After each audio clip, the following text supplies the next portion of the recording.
హృదయపూర్వక నమస్కారం. రేపు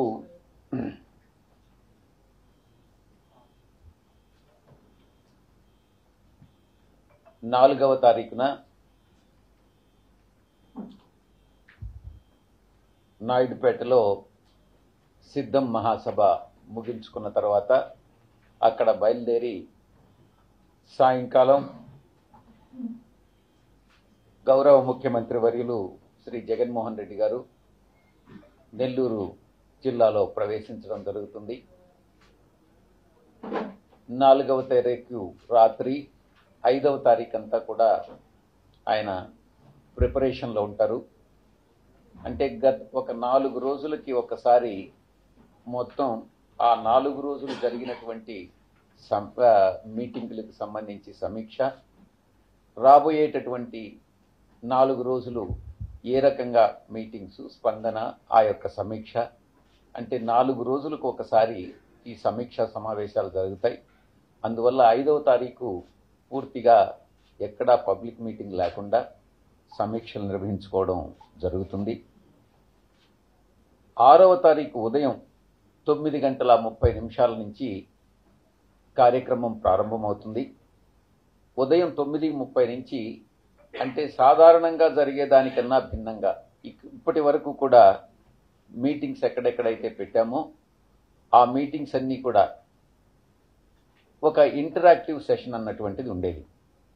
అంటే ఎవరైతే ప్రశ్నలు అడగాలనుకుంటారో వాళ్ళు ప్రశ్నలు అడిగేవాళ్ళు, దానికి గౌరవ ముఖ్యమంత్రి వర్యులు జవాబు చెప్పేవారు. కానీ నెల్లూరులో దానికి కొంచెం భిన్నంగా ఎవరైతే సీఎం గారిని కలవాలనుకుంటున్నారో ఒక్కొక్క నియోజకవర్గం నుంచి ఒక 10 మందిని, మొత్తం 7 నియోజకవర్గాల నుంచి ఒక 70 మందిని కలిపేటటువంటి ప్రయత్నం చేస్తూ ఉన్నాం. 7+1 సర్వేపల్లి నియోజకవర్గం, కాకాని గోవర్ధన్ రెడ్డి గారి నియోజకవర్గం కూడా దీనిలో కలపడం జరిగింది. ఈ 8 నియోజకవర్గాలకు సంబంధించి ఉదయం 9:30 బ్రేక్ఫాస్ట్ లొకేషన్లో కొంతమందిని, అక్కడి నుంచి బయలుదేరి లంచ్ పాయింట్కి చేరుకునేటప్పుడు ఆ మధ్యలో ఎక్కడైతే ఏ ఊర్లు వస్తున్నాయో, గ్రామాలు వస్తున్నాయో ఆ గ్రామాల్లో అంతా కూడా భారీ ఎత్తున రిసెప్షన్ అన్నటువంటిది ఆయనకి స్వాగతం పలుకుతారు.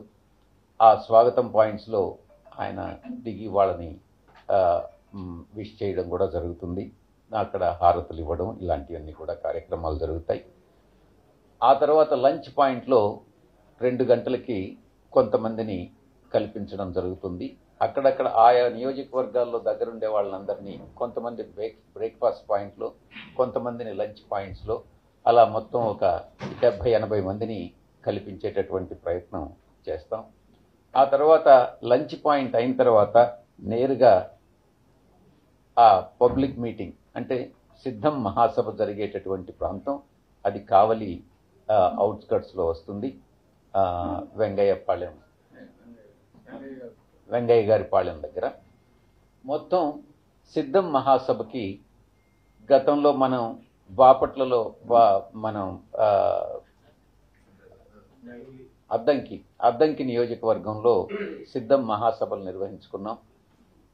మొత్తం 4 మహాసభలు అయిన తర్వాత ఆ మహాసభల తర్వాత ఏ ప్రాంతాల్లో ఏ జిల్లాల్లో అయితే సిద్ధం మహాసభలు జరిగాయో ఆ జిల్లాలు కాకుండా మిగతా జిల్లాల్లో అన్నిటిల్లో కూడా సిద్ధం మహాసభలు నిర్వహించుకోవాలన్నటువంటి నిర్ణయం తీసుకోవడం జరిగింది.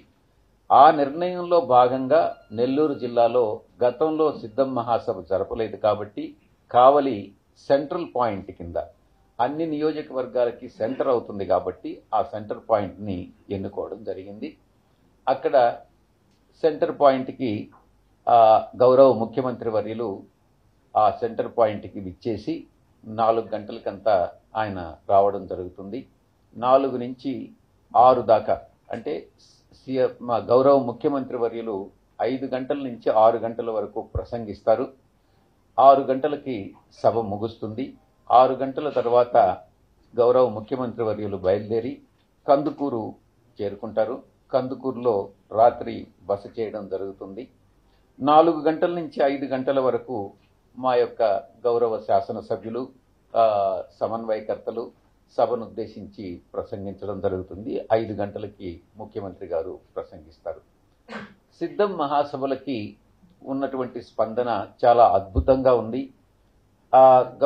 మేము సిద్ధం మహాసభలకి ఈ యొక్క 8 నియోజకవర్గాల నుంచి ఇంచుమించుగా 1,00,000కు పై చిలుకు, 1,00,000కి ఎటువంటి పరిస్థితుల్లో తగ్గరనని అంచనా వేస్తున్నాం. ఎందుకనంటే స్పందన ఆ రకంగా ఉంది. గ్రామాల నుంచి మాకు మేము వస్తామనని మా గ్రామం నుంచి ఇంతమందిని తీసుకొస్తామని అన్నటువంటి స్పందన కనపడతా ఉంది. కాబట్టి ఎటువంటి పరిస్థితుల్లో 1,00,000కు తగ్గకుండా వస్తారనని మేము ఆశిస్తూ ఉన్నాం. ఈ యొక్క సిద్ధం మహాసభలన్నీ కూడా చాలా చాలా విజయవంతంగా ప్రజలు ఆయన ఇచ్చేటటువంటి గౌరవ ముఖ్యమంత్రి వర్యులు ఇచ్చేటటువంటి సందేశాన్ని వినేదానికి వస్తూ ఉన్నారు. ఆ రోజు రాత్రి కందుకూరులో బస చేసిన తర్వాత 6వ తారీఖు అక్కడి నుంచి బయలుదేరి ఆయన ప్రకాశం జిల్లాలో ఎంటర్ కావడం జరుగుతుంది అన్నటువంటి విషయాన్ని మీకు తెలియజేసుకుంటా ఉన్నాను. ఇది సీఎం గారి ప్రోగ్రాం సిద్ధం మహాసభ గురించి.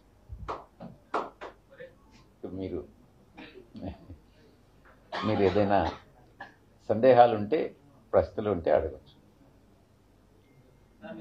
కేంద్ర ఎన్నికల సమూహం కొంతమంది ఐఏఎస్ ఐపీఎస్ అధికారులందరూ కూడా బదిలీ వేడేసింది. అందుకు ప్రధానంగా ఆయా ప్రాంతాల్లో శాంతి భద్రత సమస్యలు ఉత్పన్నమైన కారణంగానే బదిలీ వేసినట్టు సమాచారం ఉంది. మరి అలాంటి అధికారుల యొక్క వైఖరి మీద మీ అభిప్రాయం ఏంటి? ఉదాహరణకు నెల్లూరు తీసుకుందాం. శాంతి భద్రతల సమస్య ఏముంది? తిరుపతిలో శాంతి భద్రతల సమస్య ఎక్కడుంది? చిత్తూరులో ఎక్కడుంది? గుంటూరులో ఎక్కడుంది? శాంతి భద్రతల సమస్యనని మీరు ఎలా చెప్తున్నారు? ఎక్కడైనా శాంతి భద్రతల సమస్య వచ్చింది, ఉత్పన్నమైంది, ఏదన్నా అవాంఛితమైనటువంటి సంఘటనలు జరిగాయని మీరు ఏదన్నా అనుకుంటున్నారా?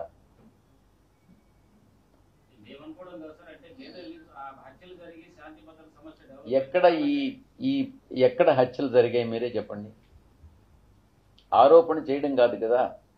విలేకరణ తర్వాత మీరు ప్రశ్నించే ముందు ఆధారాలతో కూడా ప్రశ్నించాలి. ఎక్కడ హత్యలు జరిగాయి? ఎవరు మీరు ఒకసారి ఎవరు అడిగింది? ఎక్కడ జరిగాయి రమేష్ బాబు? ఎక్కడ? గుంటూరు స్పెసిఫిక్గా చెప్పు, నాకు తెలియకుండా ఎక్కడ జరిగింది చెప్పు. నువ్వు రమేష్ బాబు నువ్వు అడిగిన దానికి స్ట్రైట్గా చెప్పుమ్మా. నువ్వు ఎక్కడ హత్య జరిగింది? నువ్వు చెప్తున్నావు కదా హత్య జరిగిందనని. ఎవరు హత్య కాబడ్డారు? ఎవరు హత్య చేశారు? ఎక్కడ శాంతి భద్రతలకు భంగం కలిగాయి? ఏంది? ఎక్కడ శాంతి భద్రతలు అన్నవి ఎక్కడ భంగం కలిగాయి? ఒక ఇన్సిడెంట్ చెప్పు. నువ్వు కానీ చెప్పకుండా ఉంటే నేను సివి రావు గారిని అడుగుతాను. నేను మీ విలేకరు ఇలా అన్నారు, రావు గారు, విశ్వేశ్వరరావు గారు, దీని గురించి మీరేం చెప్తారని నేను అడగాల్సి వస్తుంది.